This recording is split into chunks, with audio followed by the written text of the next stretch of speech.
Good morning, students. Today we'll start with a new topic, which is called as coal and petroleum. As you know, since we are dealing with the management of natural resources, so coal and petroleum will of course come into picture. And coal and petroleum, as you know, it is a natural resource, but it takes millions of years to form coal and petroleum because they are formed by thermal decomposition.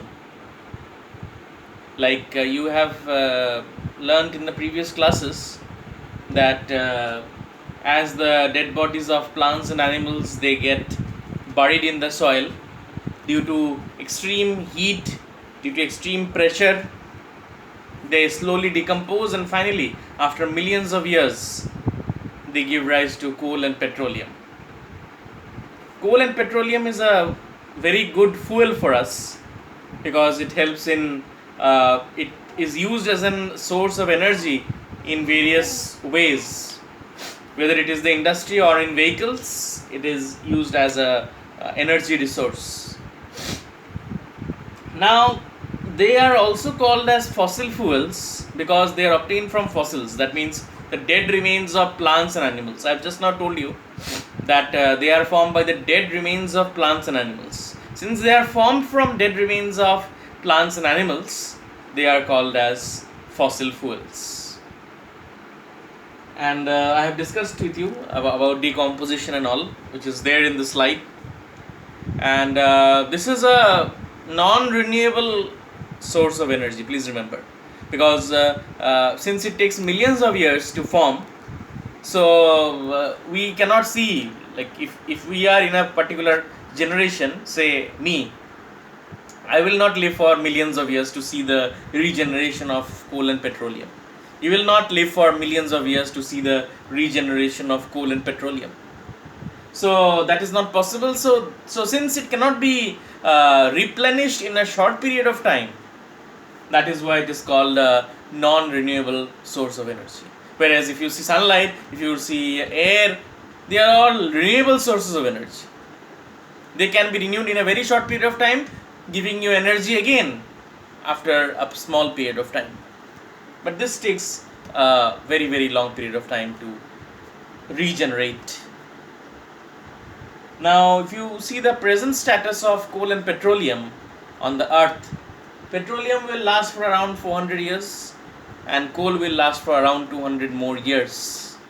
So that means the condition of coal and petroleum is a matter to be thought. And coal and petroleum, other than coal and petroleum, we have different sources of energy these days. Whether it is solar energy or hydroelectric energy. So those are some of the resources that we are working on. Now if you see coal and petroleum, when you burn coal and petroleum, you get different oxides. Like say when petrol is burnt in a vehicle or when coal is burnt in a factory, you get oxides of different gas. What oxides? The first oxide is carbon dioxide or carbon monoxide. The second is nitrogen dioxide. The third is sulfur dioxide. Basically 3 types of gases you have, as I just said. Carbon dioxide or carbon monoxide, nitrogen dioxide and sulfur dioxide, 3 types of gases. Because coal and petroleum contain carbon, hydrogen, sulfur, nitrogen, they are the constituents of coal and petroleum. So obviously when they will burn, they will release its oxides. See, sulfur is present in coal and petroleum, so you get sulfur dioxide. Nitrogen is present in coal and petroleum, so you get nitrogen dioxide. Carbon is present in coal and petroleum, so you get carbon dioxide or carbon monoxide. So these are oxides of coal and petroleum when they get burned.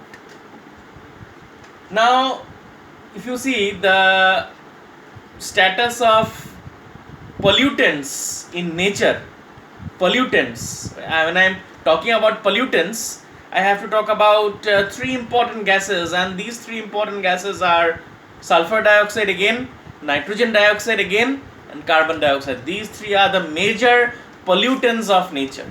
That means when we are burning coal and petroleum, we are polluting nature.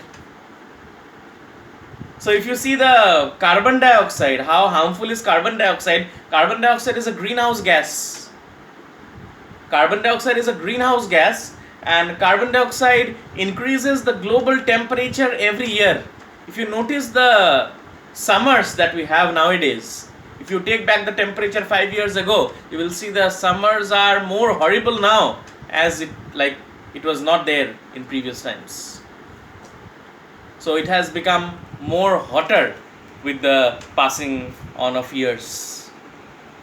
So carbon dioxide, as I just said, it is a greenhouse gas and it is a major pollutant, and it increases the global temperature, and it is a major factor for global warming. The term is called as global warming. Everybody knows global warming is a serious issue that we are facing on the earth. The second gas is nitrogen dioxide, and the third gas is sulfur dioxide, as I just said. And nitrogen dioxide and sulfur dioxide, both of them cause acid rain on the earth. Acid rain. They go to the atmosphere and they form acid and they fall on us as acid rain. So this is the status of coal and petroleum. That means coal and petroleum, though it serves as a resource, but it is harmful for us in many ways.